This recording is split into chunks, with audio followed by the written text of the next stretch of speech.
Welcome back. Today, we're going to talk about customers. Now, clearly, every business needs customers. And just as clearly, not all customers are the same. So, we're going to focus on who are your best customers? How can you get more of them? How can you make sure they stay happy? Are you built for and around your best customers? And not only who your best customers are today, but who they will be, where they're going, because if you don't know who they are and where they're going, how are you going to stay relevant and grow? The whole question of your best customer. Typically, people think of your target customer. Probably before you launched, you gave a lot of thought to your target customer. Have you changed your target since then? How or why? And when you think about that target customer profile that you originally put together, how much of it have you now tested? Do you really know that that's the right target, or are you still working on things that were just conjecture back when you started? More importantly, perhaps, who are you actually selling to? Oftentimes, it's not the same as that target you had in mind, and that is fine. Where are they coming from? What's attracting them to your company? And what needs of theirs are you meeting? The key question here is, does that target customer that you have in mind match what's actually in your sales data? And even when you're looking at your sales data, it can be hard to define who that best customer is. The most common way to define the best customer is the one who pays you the most. But it's important to take a deeper look. How is this list changing? The composition of those who are on it and the individual customers themselves. Is a customer who's been a long time big payer but is now dwindling a better customer than someone who's newer but growing faster? Then there's tenure. Who's been with you the longest? They might not necessarily be your best customers, but understanding who they are and why they've stuck around may tell you a lot about what you do well. It may not be your product or service. It may be the way you reach out to customers, the way you close transactions, the way you support them. All of these things are important, and you can see some evidence of it in your longest tenured customers. There are also customers who may not spend as much, but they're really vocal supporters. They refer other customers to you, they write testimonials, they post on your social media, whatever is important to you. What do they have in common? Where are they coming from? How important are they to you?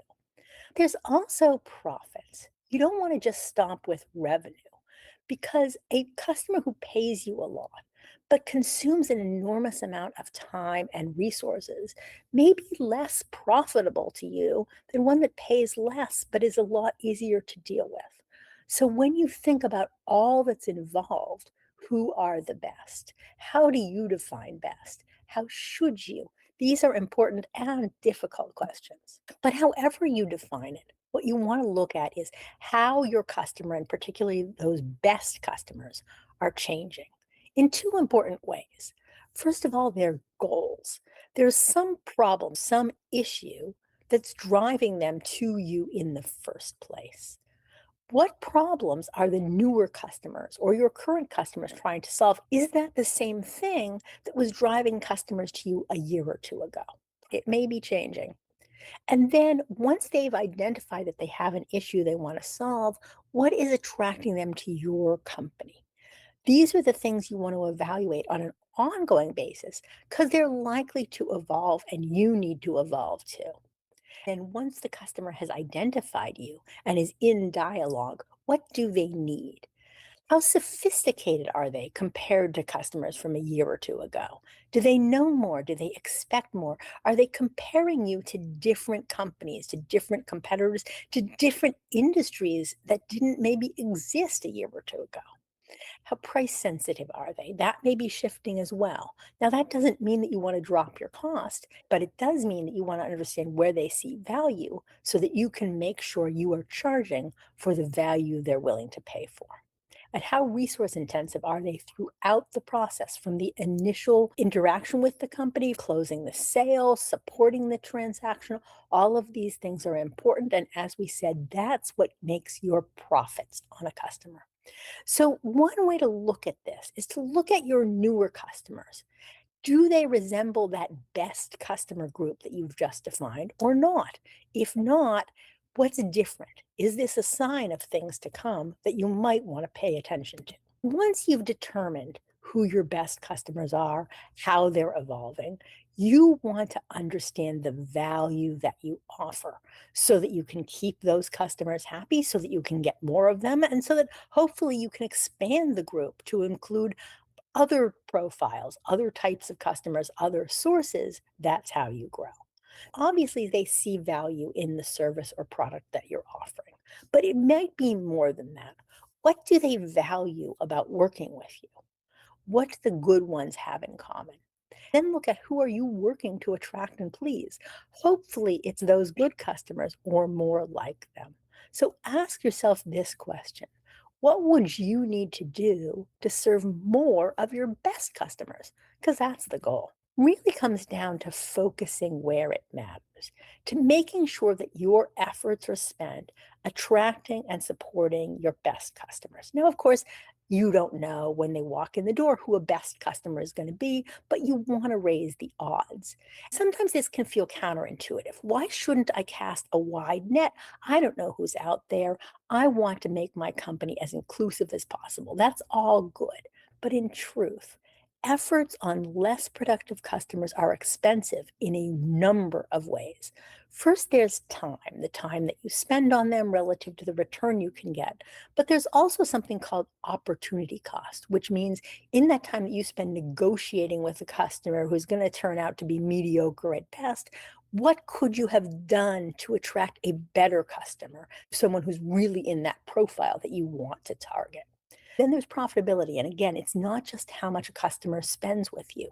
That slow sales cycle, the customer who turns out to be marginal, the one who needs more, who has more questions than their revenue is worth. All of these things are actually eroding your profit. They are not enhancing your business. Then lastly, though it can feel selfish, energy and resources.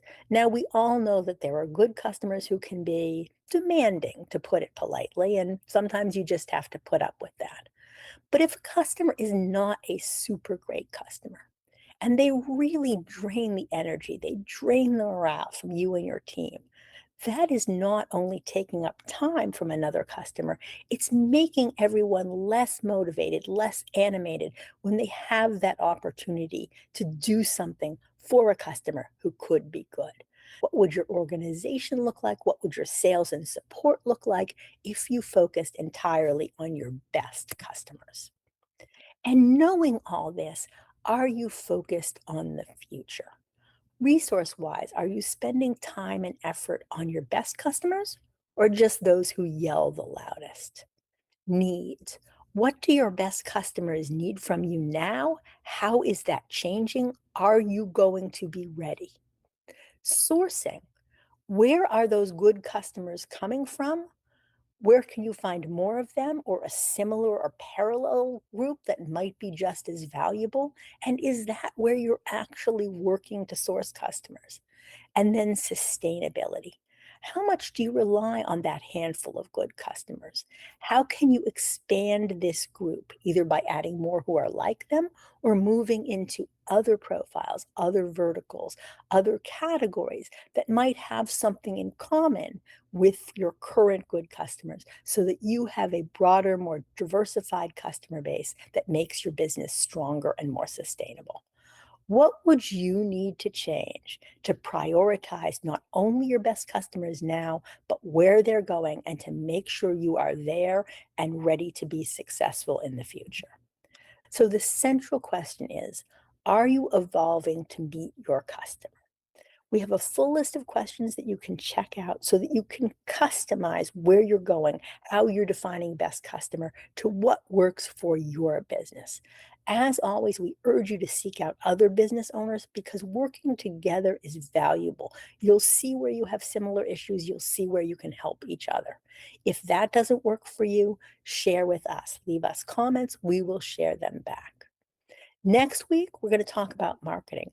Are you marketing strategically? So please subscribe to our YouTube channel down below or sign up for our newsletter at com/newsletter so that you get all of our information all of our tips, all of the sense of community from other business owners like you.